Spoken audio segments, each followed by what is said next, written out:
Hello बच्चों, चलिए प्रश्न को समझते हैं। दर्शाइए कि सदिश ए एवं सदिश बी के बीच बने त्रिभुज का क्षेत्रफल सदिश ए का सदिश बी की दिशा से सदिश गुणनफल के परिमाण का आधा होता है। हमें बताना है कि सदिश गुणनफल के परिमाण का आधा होता है। मुख्य अवधारणा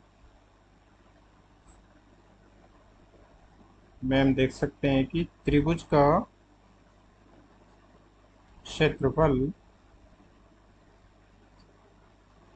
1/2 गुणा आधार की लंबाई गुणा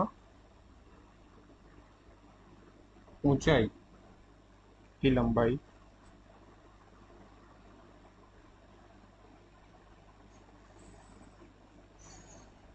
अब चलिए प्रश्न के लिए, त्रिभुज पी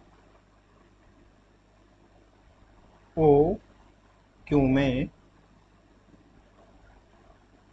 ओपी भुजा ओपी सदिश ए को तथा भुजा ओ क्यू बी सदिश को निरूपित करती है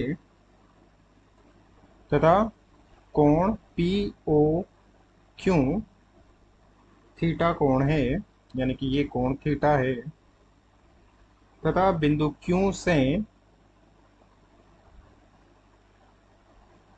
भुजा ओपी पर एक इस प्रकार से लंब खींचते हैं। ये एन है, यानी कि क्यू एन लंब है भुजा ओपी पर। ये भुजा क्यू एन सदिश बी के वाई दिशा में लंबवत घटक के बराबर होगा, जिसे हम इस प्रकार से देख सकते हैं कि जब सदिश बी का वाई दिशा में लंबवत घटक लेंगे तो ये थीटा है, तो बी का वाई दिशा में लंबवत घटक हो जाएगा बी साइन थीटा। तो ये दोनों समान होंगे, तो इस प्रकार से ये भी क्यू एन भी हो जाएगा बी साइन थीटा। अब सदिश ए का सदिश बी के साथ सदिश गुणनफल का परिमाण होगा सदिश ए गुणा का मापांक गुणा सदिश बी का मापांक साइन थीटा। तो यहाँ हम इसे लिख सकते हैं कि सदिश ए तो हो जाएगी भुजा ओपी की लंबाई, तथा बी साइन थीटा ये पूरा हो जाएगा भुजा क्यू एन की लंबाई। तो इसे 2 से गुणा तथा 2 से भाग करने पर ओपी गुणा ओ एन, ओपी यहाँ क्या है, आधार है, तथा क्यू एन ऊंचाई है। तो इस प्रकार हम कह सकते हैं कि इसे हम पूरे को लिख सकते हैं त्रिभुज पी ओ क्यू का क्षेत्रफल।